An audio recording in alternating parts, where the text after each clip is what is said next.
no se puede conocer que está ahí. Entonces, ¿quién tiene que declarar que eso ya está ahí? Un verificador, que tiene que ser un ingeniero, un arquitecto, inscrito en un índice que lleva la Superintendencia de Registros Públicos, ¿no? Y que lo habilita para actuar como verificador. O sea, no solo basta con que sea ingeniero o arquitecto, sino que además, para ser verificador, tiene que inscribirse en este índice. Por eso es un registro administrativo, porque ese índice solamente tiene objeto habilitarlo para esta función. Entonces el verificador asume el rol que le debería corresponder al municipio. Y debería asumirlo de tal manera que incluso tiene la obligación de advertir qué parámetros no ha cumplido esa edificación que ya está hecha, ¿no? ¿No? Si es una edificación que no ha respetado el retiro delantero, ¿no? O que no ha respetado la volumetría, o que no ha respetado la invasión de los aires de la vía pública, ¿no? Cosas que ocurren, ¿no?, en distintas zonas de nuestras ciudades. El verificador es el que tiene que declararlo y consignarlo como carga. Entonces, esto hace que estas realidades físicas puedan ir ingresando hasta la fecha, porque no se ha puesto una fecha límite. En todos estos casos de regularización de estos regímenes que se dieron desde el año 75, anteriormente, siempre existía una fecha de inicio y una fecha límite. Para todas las construcciones iniciadas hasta tal fecha, se puede regularizar mediante este procedimiento ante la Ministerio de Vivienda, ante la Municipalidad, siempre y cuando se presente la solicitud hasta tal fecha, ¿no? Había una fecha de cierre.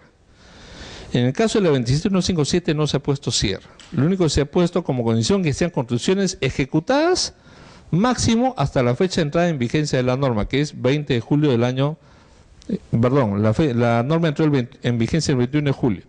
Entonces, lo que se construyó hasta el 20 de julio del año 99 puede ser materia de un proceso de regularización. ¿Cuál es el supuesto? El supuesto es que tiene que tratarse de un predio urbano, en primer lugar. Y bueno, predio urbano es, en primer lugar, aquello que ya está inscrito como urbano. Ahí no hay ninguna duda, ¿no? Porque el registro ya refleja la condición de urbano. O de repente no está inscrito como urbano, pero tiene inscrita en el registro una resolución de aprobación del proyecto de habilitación urbana con construcción simultánea de viviendas. Entonces, para efecto de esta norma, dice el reglamento, también se considera como urbano y por tanto se puede acoger al procedimiento de regularización. Pero si en el registro no aparece ni la inscripción de la habilitación, ni tampoco la aprobación del proyecto con autorización de construcción simultánea, sin embargo, en la realidad es urbano, entonces bastará que el órgano municipal competente me certifique, mediante cualquier documento, que el inmueble tiene la condición de urbano, aunque sea una zona urbana consolidada. ¿Qué es una zona urbana consolidada? Es una zona que en la realidad, de facto, es urbano porque tiene todos los servicios de una ciudad, pero que no tiene ningún documento que lo haya convertido formalmente en urbano. Entonces, si el municipio, a través de cualquiera de sus órganos, me certifica que es un predio que tiene esta naturaleza de urbano, aunque sea urbano consolidado y no urbano declarado formalmente, entonces, para efecto de esta ley, se puede acoger al ámbito de regularización. Entonces, como lo dije, ¿qué es lo que se regulariza acá? En primer lugar, la realidad física, la construcción misma. Yo puedo regularizar la construcción bajo el ámbito de esta ley. Declaro la construcción, ¿no? El verificador hace pues la descripción física, técnica, describe las características de la construcción, ¿no? La consigna en el formulario registral, el FOR, y acompaña los planos, ¿no? Y todas las declaraciones que correspondan. Además de la construcción, la realidad física, ¿qué más se regulariza? El régimen jurídico de la construcción. Ya lo vimos ahí, reglamento interno e independización. O sea, yo digo, no solamente, oye, acá en este predio, hasta el 20 de julio de 99 ya existía esta realidad física, esta construcción, sino que además ya existía también este régimen jurídico. Hay un reglamento interno porque hay propietarios diferentes de cada sección y hay zonas comunes. Y regularizo la independización, ¿no? Porque claro, estaban metidos en un solo todo y ninguno podía tener su título individual y por tanto ninguno podía tener su partida propia, partida registral propia. Entonces también regularizo la independización. ¿Qué más puedo regularizar? Bueno, como es obvio, ¿no? Si regularizo la fábrica, el reglamento interno y la independización, entonces puedo también regularizar la propiedad, sobre esas partidas independizadas, ¿no? ¿A través de qué mecanismos? En primer lugar, de los documentos que ya existan, ¿no? Porque en muchos de los casos existían títulos de propiedad por escritura pública. Lo que pasa es que era un título de propiedad que no se podía inscribir porque antes de inscribir la propiedad sobre un departamento tenía que inscribirse la declaratoria de fábrica, que tenía 1000 problemas. Entonces, como la fábrica no se inscribía, yo tenía una escritura pública de propiedad que no la podía llevar al registro, ¿no? Tenía un impedimento porque había algo previo que tenía que cumplirse y por diferentes razones no podía ingresarse la fábrica al registro. Entonces, con este tema se regularizaba la fábrica, se revisaba el reglamento interno, la independización, y consiguientemente yo llevo mi escritura pública y se inscribe. Normalmente se hace de forma conjunta, ¿no? O sea, en el mismo formulario se dice, bueno, también se acompañan las escrituras públicas de cada uno de los unidades de propiedad exclusiva, ¿no? Y se acompañan los partes notariales, ¿no? Y eso hace que se inscriba también la regularización del dominio. En algunos casos no existía, ¿no?, un título, una titulación auténtica, una escritura pública. Puede que exista un mandato judicial, ¿no? Yo he conocido casos donde no existía escritura pública, pero sí existía un acta judicial donde se había dispuesto, ¿no?, en un proceso que tal predio se adjudique a favor de determinada persona, natural o jurídica. Bueno, entonces ese título judicial también da mérito a la inscripción del título de propiedad. ¿Qué otro documento da mérito? Bueno, de repente tengo una minuta de compraventa que está ingresada ya a una notaría, lo cual le da fecha cierta, y además tengo el pago de la alcabala. Entonces, documento de fecha cierta, dice la norma, también permitía que se regularice la propiedad. Pero si no se tenía ninguno de estos documentos, ¿qué tenía que hacer? Bueno, el proceso de saneamiento podía recurrir a los trámites de prescripción adquisitiva o de formación de títulos supletorios si fuera el caso. En el tema de formación de títulos supletorios,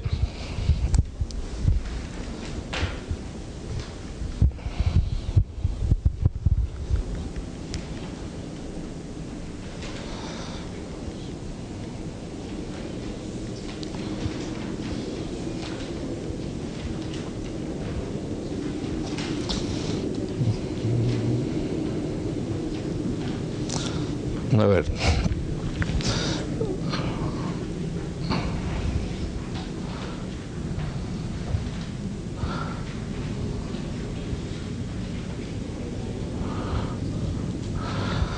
en el tema de la formación de títulos supletorios,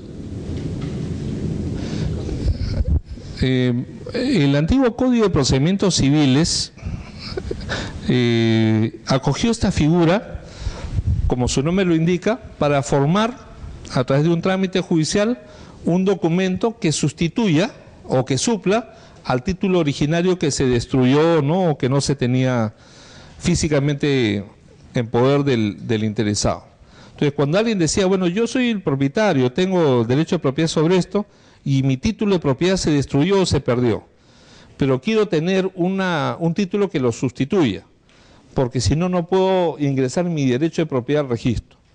Entonces, a través de este procedimiento judicial de formación de títulos supletorios, que era un proceso no contencioso a cargo del Poder Judicial, se permitía, ¿no?, a través de mecanismos de publicidad, declaraciones de testigos, que el juez declare que lo actuado en ese expediente constituía título supletorio de propiedad del interesado, y eso se podía llevar al registro para inmatricular el predio. O sea, la condición de título supletorio es que tenía que ser utilizado solamente para inmatricular el predio. Porque si se trataba de un predio inmatriculado ya no se podía formar título supletorio, sino que se tenía que ejecutar alguno de los procedimientos derivados de la propiedad, ¿no?, o una regularización de la transferencia, o en todo caso una prescripción adquisitiva. Con la ley 27157 se habló nuevamente de los títulos supletorios y no se limitó su uso para la inmatriculación cuando se promulga la ley, pero cuando se promulga el reglamento de la ley, que es el Decreto Supremo 008-2000 del Ministerio, en ese momento Ministerio de Transporte, Comunicaciones, Vivienda y Construcción, sí se precisó que cuando se trate de terreno no inmatriculado se tenía que utilizar la formación de títulos supletorios, y esta formación se podía desarrollar no por un procedimiento judicial, sino por un procedimiento notarial. Entonces, para el caso de la aplicación de esta ley, la formación de títulos supletorios solamente tiene por objeto permitir que el propietario, que no tiene el título originario, en mérito de ese expediente judicial, inmatricule el bien, si es que el inmueble no está inscrito, por supuesto, ¿no? Si es que se comprueba que ese pedazo de territorio no tiene un título anteriormente inscrito o comprendido dentro de un predio de mayor extensión. Entonces, el título supletorio, dentro del ámbito de esta ley, solamente sirve para la inmatriculación. Para los demás casos, la prescripción adquisitiva o los títulos de transferencia de propiedad que acrediten el tracto sucesivo ininterrumpido. Bueno, las etapas del proceso, acá vemos, es la intervención del verificador, el notario y finalmente el procedimiento de inscripción registral. El verificador acá, en este procedimiento, es el elemento central, ¿no? El verificador tiene la enorme responsabilidad de actuar, ¿no?, como si fuera el órgano municipal. No para darle autorización a algo, sino para comprobar que ya lo ejecutado existe, pero existe cumpliendo o no cumpliendo los parámetros y características que deben ser aplicados para ese tipo de predio. Bueno, obviamente, esto es un tema de ética profesional, ¿no? Muchos verificadores han malentendido esta figura, ¿no? Y han declarado cualquier cosa. Y lo que ha ocurrido es que una vez finalizado el procedimiento de regularización, cuando esto se inscribe, pues es un procedimiento que va no por la municipalidad, sino por el registro. O sea, lo que dice el verificador se toma como cierto porque él es el responsable, pero una vez inscrito, el registro lo comunica al municipio. Pone en conocimiento del municipio que se ha efectuado una inscripción en mérito de este formulario. Y el municipio lo que hace es hacer una fiscalización de esa declaración. Y muchas veces, claro, en primer lugar hace una verificación de tipo recaudador, ¿no? Bueno, vamos a ver, acá hay una construcción, vamos a ver qué ha estado declarando el propietario en el autoavalúo.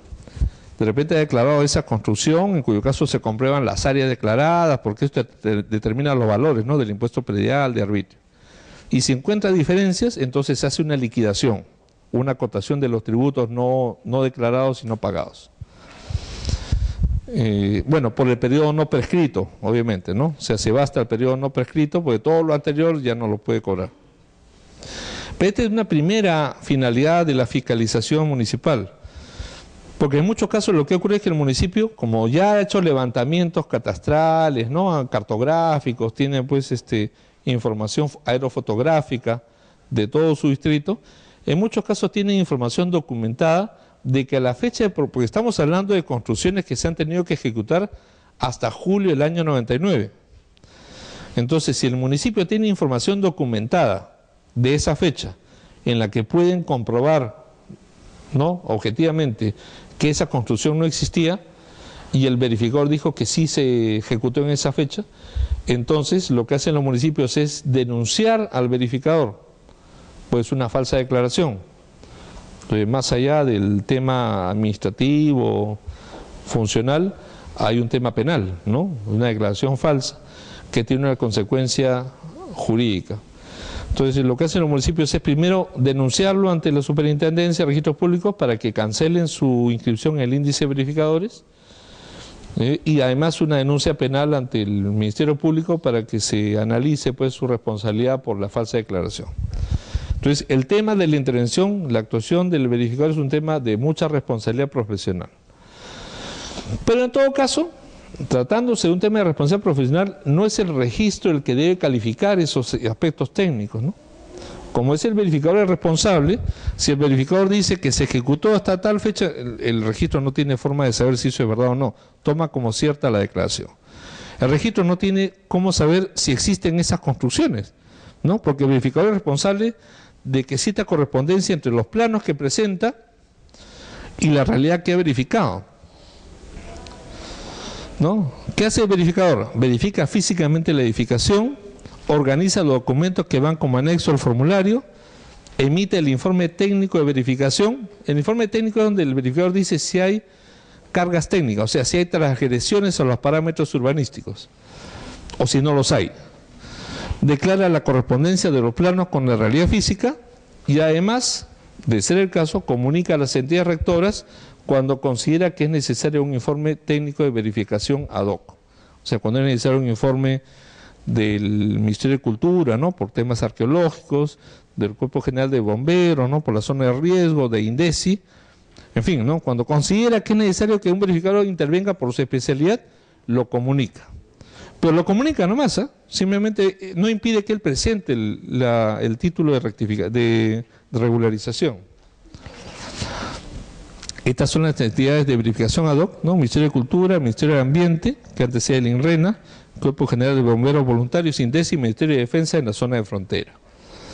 El verificador ad hoc siempre es un verificador público porque representa a la entidad, ¿no? Emite un informe técnico de verificación ad hoc, que es un informe posterior al informe que presenta el verificador responsable. Son cosas diferentes.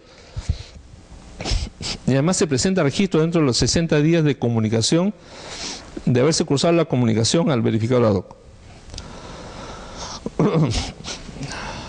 ¿Qué es lo que dice el informe técnico de verificación? Bueno, la ubicación y dimensiones del terreno, el cumplimiento de los parámetros urbanísticos, las características arquitectónicas y, de ser el caso, la identificación de las secciones de propiedad exclusiva cuando existen secciones de propiedad exclusiva en zonas comunes, ¿no? ¿Qué es lo que ha hecho el tribunal con carácter vinculante? Corresponde al verificador responsable determinar la pertinencia de solicitar el informe técnico de verificación ad hoc. O sea, es el verificador responsable el que decide cuándo se comunica. Sin embargo, el registrador puede exigir la constancia de esta comunicación a la entidad rectora y el par respectivo en los casos en los que de la misma partida registral, se advierte la existencia de algunas de las condiciones necesarias para esa comunicación. O sea, si el registro ve, oye, estamos hablando de un predio que está ubicado en una zona de frontera, ¿no? O estamos hablando de un predio que tiene ya una calificación hecha por INDECI, ¿no? O que ha sido calificado como un área con restos arqueológicos. Entonces, obviamente, hay un antecedente que obliga al registrador a verificar que por lo menos se haya cumplido con esta comunicación. ¿Qué hace el verificador? Bueno, cuando encuentra discrepancias, ¿no?, a los parámetros urbanísticos, tiene que consignar observaciones, ¿no? Tanto el verificador responsable como el verificador ad hoc tiene que hacer constar sus observaciones en el informe técnico, ¿no?, dejando constancia de cuáles son las transgresiones a la normativa aplicable a los parámetros urbanísticos. Estas observaciones no significan que la regularización no se puede inscribir. O sea, simplemente se deja constancia y esas observaciones ingresan como carga técnica en la inscripción. O sea, se inscribe la edificación, pero al mismo tiempo se inscribe como carga cuáles son aquellas transgresiones a los parámetros urbanísticos que han sido advertidos por el verificador. Ahora, ¿estas cargas se pueden levantar? Claro, se pueden levantar. Y de hecho se han levantado, por lo menos en un inicio, como les mencioné más temprano, los verificadores consignaban observaciones sobre los parámetros vigentes al momento que se otorgaba la regularización. Pero después se entendió que no, porque probablemente se trata de construcciones muy antiguas, ejecutadas pues 10, 15, 20 años antes, cuando esos parámetros no estaban vigentes. Entonces, el mismo verificador podía levantar la carga que él había consignado erróneamente, ¿no? O de repente se trata de una carga técnica que efectivamente el interesado subsanó, ¿no? Y cuando se subsana, ¿qué hace? Convoca al mismo verificador para que constate la subsanación. El verificador emite un nuevo informe técnico y declara, ¿no?, que la observación formulada en el informe técnico original ha sido levantada. Esto se presenta como un nuevo título, ¿no?, con posterioridad. ¿Qué le queda al propietario cuando hay una carga técnica? Está obligado a subsanar antes de ejecutar cualquier tipo de obra, o sea, una ampliación de la obra, o una modificación, o una demolición de la obra en la edificación. ¿Qué es lo que pasa cuando el verificador encuentra discrepancias entre el área inscrita y el área que se verifica? A ver, esto es importante. Si hay discrepancias entre el área real del terreno, o sea, el área física real, con los datos de la partida registral, se registra la fábrica si el área real no es mayor a la registrada. Sin embargo, se inscribe como carga la discrepancia. Es decir, si el área real es diferente de la inscrita, pero no es mayor, entonces se inscribe, pues, porque ahí obviamente no hay ningún problema. se deja constancia de la diferencia de área simplemente para que se tenga en cuenta como un aspecto que debe ser materia de una rectificación. Si el área real es superior a la registrada y no existe superposición, o sea, el área de catastro comprueba que siendo un área mayor a la inscrita, esa mayor área no está invadiendo un área inscrita en otra partida. En ese caso se puede anotar preventivamente por un plazo de 1 año, prorrogable a 1 año más. O sea, la idea es, si no estoy causándole un perjuicio a un colindante inscrito, porque mi declaración de regularización es menor a lo que fue inscrito, entonces se inscribe, pues, ¿no? Simplemente se deja constancia como carga de la discrepancia. Si veo que mi área es mayor a la inscrita, pero no hay un predio inmatriculado que esté afectando, entonces se anota preventivamente por 1 año, que se puede prorrogar por 1 año más. ¿Con qué finalidad? Con la finalidad de que en ese tiempo se pueda obtener la regularización de la rectificación de área.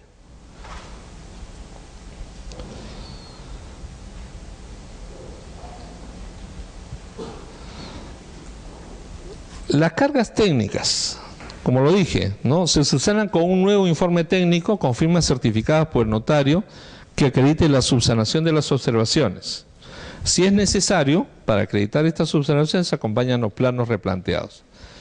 Si la cancelación conlleva la modificación de la siguiente inscripción, se extiende un asiento de rectificación.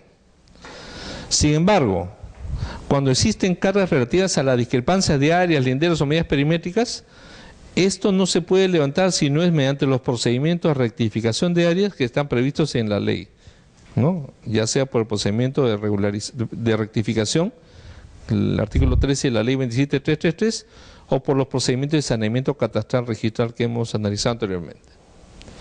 O sea, lo que son rectificaciones no se pueden regularizar por esta vía, sino por los procedimientos de rectificación o de saneamiento catastral.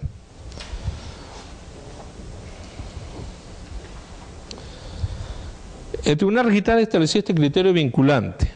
Las cargas técnicas extendidas sobre la base de observaciones formuladas en el informe técnico de verificación, originadas en presuntas transgresiones a la normativa sobre edificaciones, consignadas como tales por haber utilizado como referencia el certificado de parámetros urbanísticos vigente a la fecha de la regularización y no a la fecha de la ejecución de la obra, lo que les decía, ¿no?, que es lo que ocurrió en un inicio, pueden ser canceladas a mérito de un nuevo informe técnico en el que el verificador señale con claridad que a la fecha de la fábrica regularizada la edificación se adecuaba a los parámetros vigentes en dicha oportunidad, ¿no? Es en realidad como una fe de rata, ¿no? Bueno, sí, en realidad, si bien es cierto, consigné que habían infracciones a los parámetros, lo que ocurre es que la referencia fue la de los parámetros vigentes al momento que hice la regularización y no a la fecha que se construyó la obra. Sí.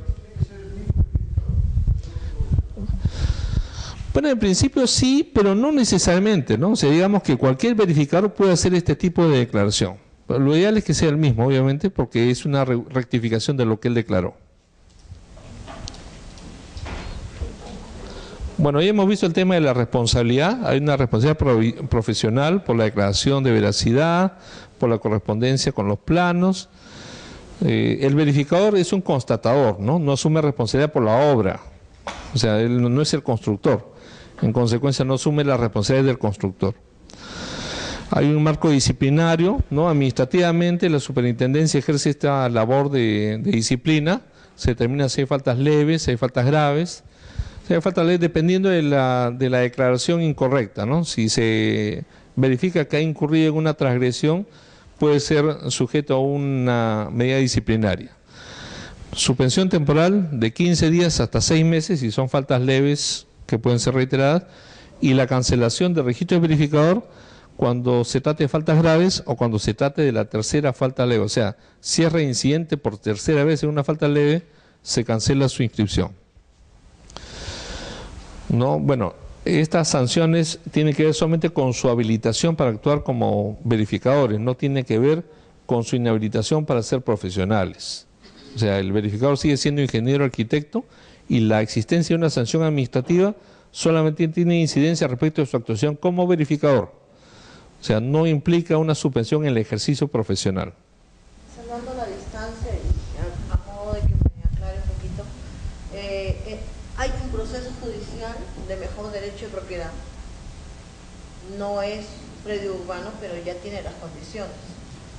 Y es de la época antes del año 67 incluso, ¿no? Porque por cartas o por habitantes fueron declarados emancipados, iban asumiendo condiciones diferentes. Si está corriendo ese mejor derecho de propiedad y el alcalde de esa jurisdicción contrata a estos profesionales de COFOPRI con intervenciones, ellos levantan, inscriben incluso la parte solamente de la parte edificada. ¿Es anulable sus actos? Porque COFOPRI creo que no tiene posibilidad de entrar cuando hay conflicto. Entonces, ¿es nulo o hay que hacer todo esto para sancionar? Bueno, estamos hablando de un ámbito diferente, ¿no? Este es un tema de regularización al amparo de la 27157, donde no interviene COFOPRI. Acá solamente interviene el verificador responsable a pedido del titular, pero como profesional independiente. O sea, es un profesional que va a actuar con imparcialidad, va a hacer una constatación de una realidad física y va a declarar lo que él constata. Va a declarar que ha constatado que hay una construcción que tiene esas características y que cumple o no cumple con los parámetros urbanísticos vigentes al momento que se ejecuta la obra. Respecto de eso, asume responsabilidad. Si se comprueba que lo que dijo no es verdad, entonces obviamente se puede determinar, según sea la gravedad de la falta, una medida disciplinaria. Si así es una transgresión, digamos, si dijo que, digamos, algo gravísimo, ¿no? Dijo que había una construcción cuando en la realidad no existe nada, que sería lo peor, ¿no? Digamos, yo he declarado una casa y en realidad no solamente no existía en ese momento, sino tampoco existe ahora, obviamente ha faltado la verdad. Si existe que esa casa se culminó antes de la acción de la ley y resulta que hay elementos documentales que comprueban que esa casa no estaba terminada en esa fecha y que él lo ha declarado simplemente para acogerse a un ámbito de regularización, falseando la verdad, asume responsabilidad. Si se equivoca en una declaración menor, ¿no? Y hay un defecto que es leve, asume una responsabilidad también leve y será materia de sanción. Pero si es un profesional descuidado, que incurre por una, dos, hasta la tercera vez en la misma falta leve, obviamente se trata de un profesional que no está actuando con diligencia y la sanción en este caso es separarlo de la función de verificador, pero eso no significa que se le inhabilite profesionalmente, porque la potestad de sanción administrativa no llega hasta el ámbito profesional, solamente llega hasta el ámbito funcional del verificador. O sea, ¿quién puede decidir si ya no debe ser seguir en el ejercicio profesional como ingeniero arquitecto? Solamente un mandato judicial. Yo me he dejado porque como está antes, precedentemente ahí puso el juicio, todo lo que él haga, pues hay una decisión ya.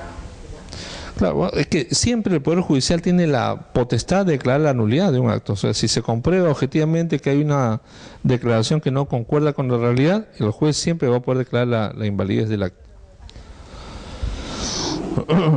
Bueno, la potestad administrativa la ejerce el jefe de la zona en primera instancia y la superintendencia en segunda instancia. La actuación notarial. ¿En qué consiste la actuación notarial? En comprobar si el expediente formado por el verificador reúne los requisitos de aptitud. O sea, el notario no es un simple receptor, no es un simple certificador. El notario hace una evaluación también profesional. Evalúa, ¿no?, si los documentos presentados cumplen con los requisitos que exige la ley para este tipo de regularizaciones. Bueno, comprueba si están los documentos que acreditan el dominio. De ser el caso, si hay una solicitud de saneamiento, también inicia el proceso que corresponda. Comprueba que existan los documentos gráficos, los planos, ¿no? En el caso de regularización de edificaciones con zonas comunes, se verifica que existe el reglamento interno, la determinación de las zonas comunes. Bueno, tiene que verificar todo esto. ¿Y qué hace el notario? Bueno, en primer lugar, examina la identidad de los intervinientes, ¿no?, porque es una actuación de comprobación en presencia del titular registral y del verificador. Entonces el notario evalúa la identidad de los intervinientes, autentica la firma o certifica la firma de los intervinientes, el propietarios y verificador, verifica la documentación sustentatoria adjunta al FOR, o sea, planos, memoria descriptiva, que coincidan, ¿no? O verifica si hay coincidencia o no con la información del registro, declara la conformidad del trámite, pues de repente a su criterio considera que no está conforme y lo rechaza, y finalmente tramita ante el registro la inscripción. Bueno, esta obligación de trámite solamente es cuando hay un trámite de saneamiento incorporado, ¿no? Saneamiento de titulación, ¿no? En los otros casos le puede entregar al interesado para que haga el trámite de inscripción ante el registro. ¿Qué es lo que ha dicho el reglamento? Bueno, como se trata de una comprobación de un hecho real, yo no puedo estar regularizando a cada rato, ¿no? Porque voy y constato una sola vez. Pues además se trata de algo que ya existía hasta una fecha determinada. Entonces, si hice una regularización una vez, significa que comprobé lo que existía en esa oportunidad. Yo no puedo hacer una regularización una vez y después otra y otra. Entonces, esto se sanciona con esta norma. Dice, inscrita la declaratoria de fábrica conforme a esta norma, o sea, con esta norma que permite la verificación, ¿no? La posterior ampliación, modificación, reparación, remodelación, puesta en valor, cercado, demolición de fábrica, tiene que hacerse por el procedimiento regular. Esto es a través de la municipalidad. Si yo dije en un trámite de regularización que la edificación tenía 3 pisos, después no puedo también regularizar un cuarto o un quinto piso, pues esto implicaría que había una ampliación de la fábrica, ¿no? Y esa ampliación no puede declararse como regularización, siendo que anteriormente alguien ha dicho que había constatado que habían 3 pisos. Sí.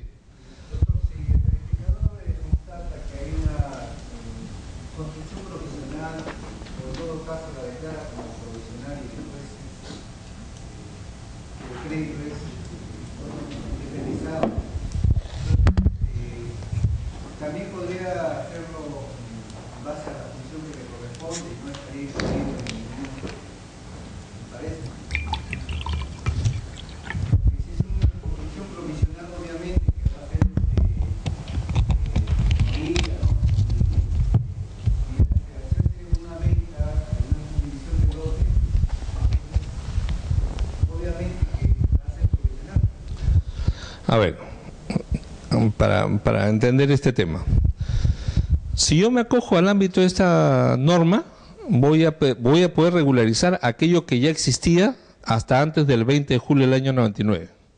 Entonces, digamos que usted es el verificador, yo lo contrato a usted y le pido que usted haga una regularización de la fábrica que existe en mi propiedad, ¿no? En el terreno de mi propiedad hay una fábrica que se hizo hace 20 años y que nunca pude hacer la declaratoria de fábrica porque no hubo diligencia de parte de mi familia.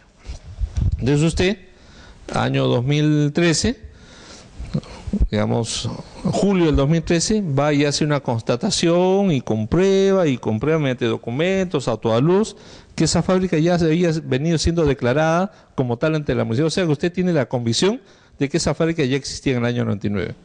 Hace la declaración, además la está viendo, pues, ¿no? Usted comprueba la realidad, hace planos de esa realidad y dice, yo regularizo esta declaratoria de fábrica de esta edificación de 3 pisos. Julio del año 2013. ¿Usted cree que el año 2014 yo podría contratarlo a usted o a otro verificador para decir, oye, ¿sabes qué? Que en realidad ahí hay 2 pisos más que también quiero que se regularicen con esta ley, porque yo no quiero ir a la municipalidad porque es muy difícil el trámite, y la vez pasada este verificador fue muy diligente, muy hábil, y eso me lo hizo rapidito.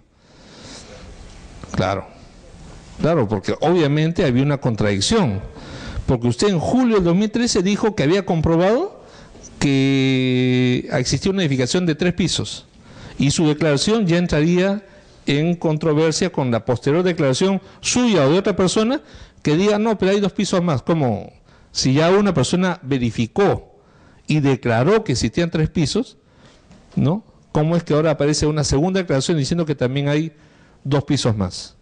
Entonces, ante la existencia de ese tipo de segundas o terceras regularizaciones, lo que hizo el registro fue primero a través de la práctica, ¿no? Decir, no se puede, ¿no? Es por naturaleza, por sentido común, es contradictorio.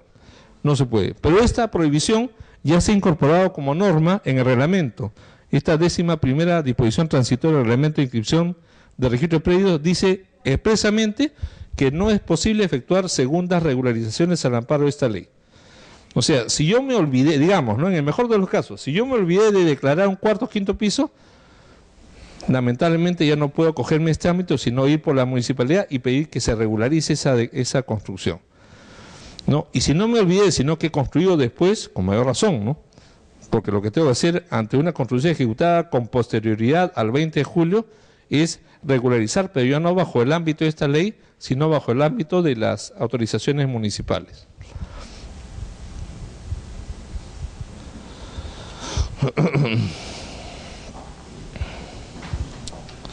Bueno, en el caso del patrimonio cultural, sí ha existido pues un pronunciamiento expreso, ¿no? Se ha dicho que cuando se trate de bienes que están sujetos a la normatividad especial del patrimonio cultural, se requiere necesariamente que lo que era antes el Instituto Nacional de Cultura, ahora Ministerio de Cultura, autorice la regularización. Está prohibido, según la ley 27.580, artículo 2, está prohibido sin excepción alguna conceder autorizaciones en vía de regularización bajo responsabilidad penal de quien lo autorice. Entonces, ante esto, el Tribunal Registral ha tomado esta posición. ¿Qué dice? Es inscribible la regularización de edificaciones pertenecientes al patrimonio cultural de la Nación al amparo de esta ley 27157 cuando el INC, ahora Ministerio de Cultura, lo haya autorizado. O sea, no es que no se pueda, sino que tengo que obtener la autorización de la autoridad del Ministerio de Cultura. El proceso de inscripción registral. Bueno, el título se conforma, como ya hemos dicho, en primer lugar por el formulario, debidamente llenado, suscrito por el propietario y el verificador responsable y con las firmas certificadas notarialmente. Acompañado de documentos complementarios, la certificado de parámetros urbanísticos, el informe técnico de verificación, la comunicación, si es necesaria la verificación ad hoc, los planos de ubicación, distribución y localización. Cuando deba registrarse, además de la fábrica, también el dominio, entonces se acompaña la escritura pública, el documento privado de fecha cierta, si es que el notario lo ha admitido, la declaración notarial de prescripción adquisitiva o la formación de títulos supletorios, ¿no?, en forma conjunta al foro. El saneamiento, como hemos dicho, equivale a llevar lo que está fuera de registro al registro. O sea, el saneamiento es inscribir aquello que no está inscrito. El saneamiento es el trámite destinado a tener la titulación o acreditación de la propiedad del terreno sobre el que se levanta la edificación a regularizar a fin de hacerla idónea para su acceso al registro. Bueno, si el terreno está registrado, lo primero que tengo que hacer es observar el tracto sucesivo registral. ¿Quién es el titular? Y de ese titular, ¿cómo llego a acreditar la titularidad de quien está haciendo el trámite de regularización? Formulario más título de propiedad, en primer lugar, escritura pública es el documento idóneo o el documento privado de fecha cierta, o en todo caso prescripción adquisitiva, en sede notarial o, en ese caso, en sede judicial. Bueno, los documentos de fecha cierta, aunque no se utilizan, no se remite al artículo 2 del reglamento, son los documentos privados con firmas legalizadas, certificadas se dice, documentos privados reconocidos judicialmente, documentos privados que han sido objeto de materia de cotejo pericial, escrituras públicas imperfectas otorgadas ante el juez de paz, minutas presentadas ante un despacho notarial con la constancia de su ingreso expedida por el notario. Si esto además tiene la constancia de haberse pagado el impuesto al cabala, con mayor razón, esto acredita la fecha cierta. Si el terreno no está inmatriculado, entonces tenemos que proceder a la inmatriculación. ¿Cómo hacemos esto? O con titulación ininterrumpida por 5 años de antigüedad, o formación de títulos supletorios en sede notarial, o de ser el caso en sede judicial.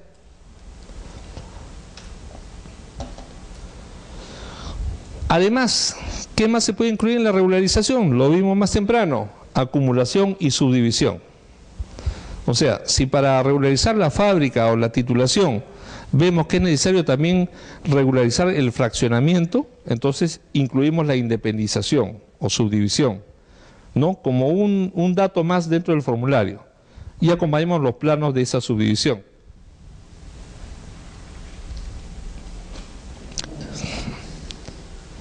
En estos casos, obviamente, no es necesario que se acredite una aprobación administrativa, ¿no? Basta con que el verificador declare que también se regulariza la subdivisión o la acumulación, y esa declaración acompañada de los documentos gráficos correspondientes es suficiente. Bueno, ¿qué pasa si yo no me puedo acoger al procedimiento de regularización de esta ley, que es sin intervención municipal? Tengo que irme por el procedimiento de regularización a través del municipio. Y acá sí tenemos un problema de tiempo, porque la regularización de las edificaciones por vía municipal, que son efectuadas para aquellas construcciones ejecutadas después del 20 de julio del año 99, solamente se van a poder presentar hasta fin de este año, 31 de diciembre del 2013, salvo que se pida una norma que prorrogue este plazo. Hasta la fecha no se ha pedido esta norma. O sea, sí, si se inicia ahora estamos a tiempo. La cuestión es solicitarla antes del 31 de diciembre de este año, ¿no? Aunque la declaración de regularización salga después. El hecho es presentarla antes del vencimiento de este plazo.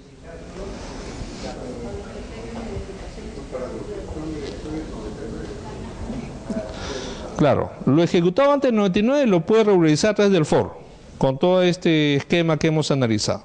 Lo que se levantó o se edificó después del 99, tengo que regularizarlo a través del municipio, con un procedimiento que en realidad no es muy complicado, ¿no? O sea, además tiene que tratarse de edificaciones ejecutadas hasta el 27 de septiembre del año 2008. O sea, no cualquier construcción, sino aquellas que se han culminado hasta el momento que entró en vigencia la ley 29090, que es 27 de septiembre del año 2008. Entonces, si es una construcción cuya culminación se produjo antes de esta fecha, yo puedo formalizar o regularizar esta construcción si la solicito antes que venza este año, 31 de diciembre de este año. Después del 99, si fuera Sí. del 64 no se puede hacer. ¿Del 64 la construcción? Sí, 50 años. Ah, no, claro, eso se puede hacer por la ley anterior, la 27157. Todo lo que se construyó antes del 20 de julio del 99, ahí no tengo fecha límite. Hasta ahora la puedo hacer. No, la ley no me ha dicho hasta cuándo puedo hacerla. Es ilimitado, está abierto el plazo. Todo lo anterior al 20 de julio del 99 se puede regularizar conforme a esta ley 27157. Sí. Y lo posterior al 99, solamente hay plazo hasta este año. Hasta este año, siempre y cuando se trate de una obra que culminó el 27 de septiembre del año 2008. Hay que tener cuidado con eso.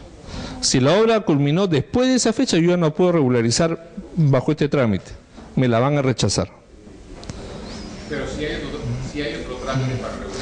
No, por el momento no hay. Por el momento no hay. Lo construido después de esta fecha, hasta el momento no hay ningún trámite de regularización.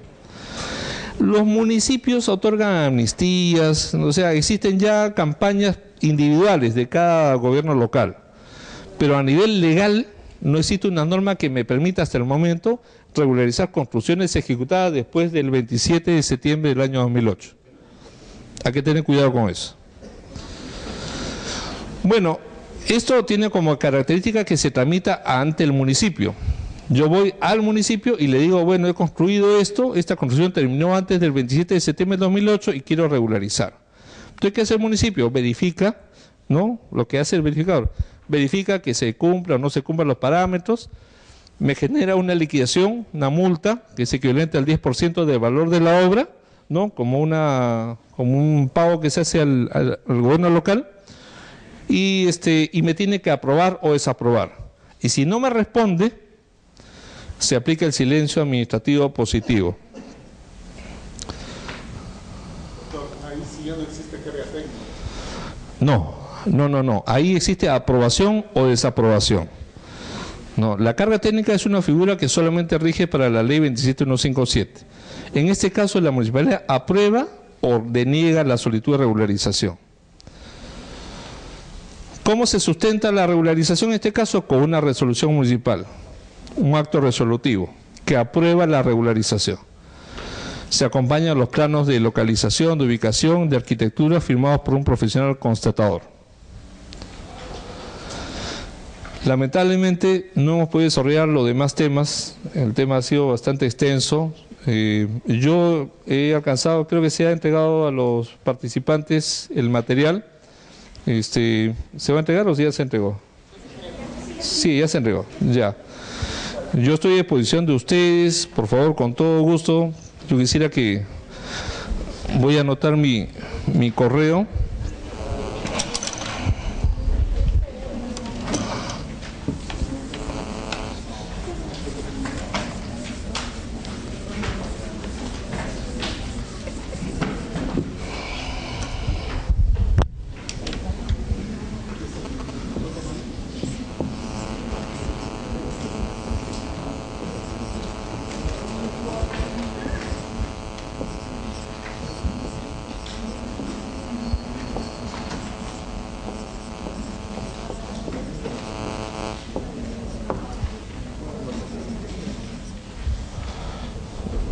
jjgarazatúa@hotmail.com. Con mucho gusto. Bueno, en la medida de lo posible sí les agradecería que sean consultas de tipo académico. No voy a poder atender consultas de tipo particular, pero sí me gustaría darles a ustedes alguna orientación en aquellos aspectos que les haya quedado un poco confuso, que necesiten una ampliación. Muchísimas gracias por su atención.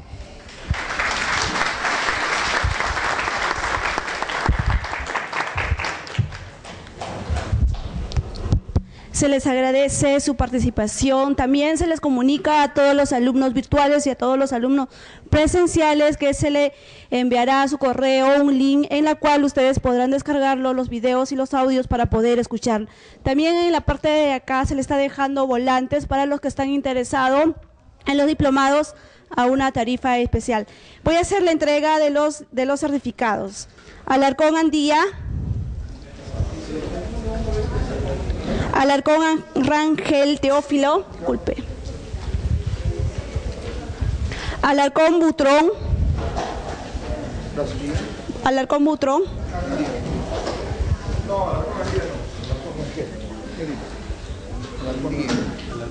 Ahí está. Álvarez Diana Marlene. Gracias. Certificado. Ahí están. Ángeles Espinosa, Apelo Salinas,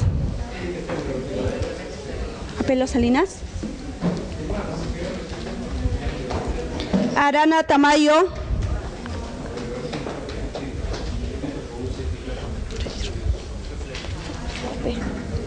Barnett Richard, Basalar Montes, Bellido Miriam,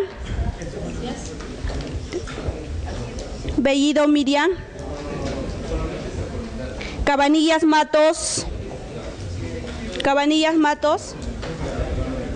disculpe, ¿qué puede pasar? Camacho María de Los Ángeles, ¿Me lo vas a entregar o tiene errores? Sí, 3 errores, sí está con error. Canales Ruth Sandra. Canales Nicho Luis Félix. Disculpe, doctor, gracias. Cárdenas Balbín. Carti Dávila.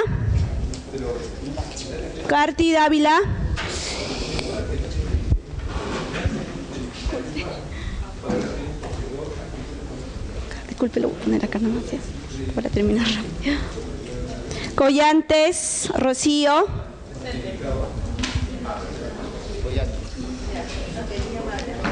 Collantes. Canales Ruth Castillo Ana Lucía. Muchas gracias. Cruces Ábalos. Disculpa que te interrumpa, acá está el error que te digo. ¿Cuál era?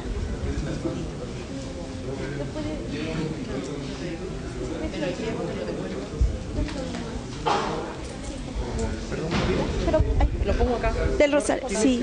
Del Rosario. Eso, del Rosario. Sí, porque se le va a volver a hacer otro. Ya. Disculpe, puede ser. Sí, me lo voy a llevar. Fernández Verónica.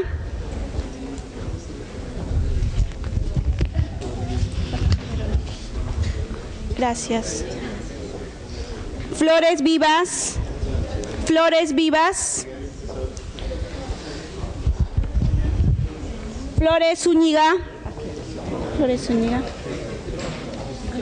Disculpe. Flores. Caterina. Gordillo Márquez. Esos son los que...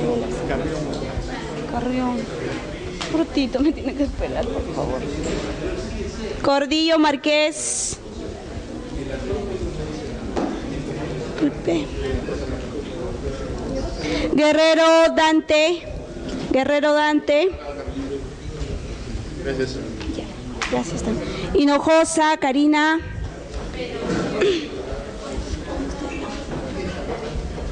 Ospinal José Antonio. Ospinal José Antonio. Gracias. Huamanchuco García. Huamanchuco García. Lima David Henry. Lima. Luna Verde Janet. Gracias. Mancilla Gustavo.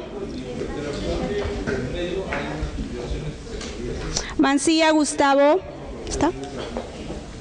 Disculpe. Acá está su... Martínez Rivera. Martínez Rivera. ¿Está Martínez Rivera? Mendeguren Grutter. Martínez Rivera viene de Chávez. Ahí está. Puede coger un sobre para que lo guarde. Segundo Carlos. Segundo Carlos. Ninahuamán Vilca. Ninahuamán Vilca. ¿Cómo está? Ochoa López. Gracias. Ordóñez Rodríguez. Rojas Moreno. Rojas Moreno. Gracias. Rulier Rodríguez.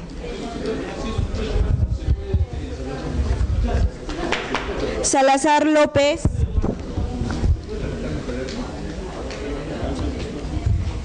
Salazar López. Coja por favor, gatito.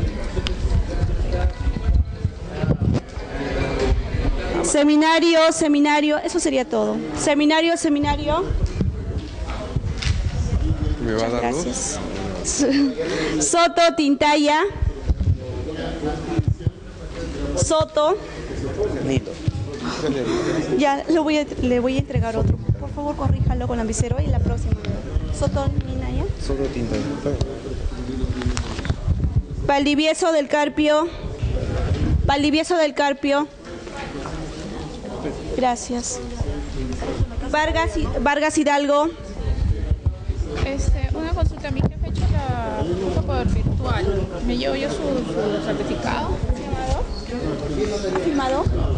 Él lo ha hecho por virtualmente. Sí, pero ¿ha firmado usted acá en el registro? He firmado cuando me han dado el material de él. Ya, me tendría que esperar un poquito, ¿ya? Vargas Machuca. Sí, ahí está Velázquez Castilla. Velázquez Castilla. Gracias. Iturri Peraza.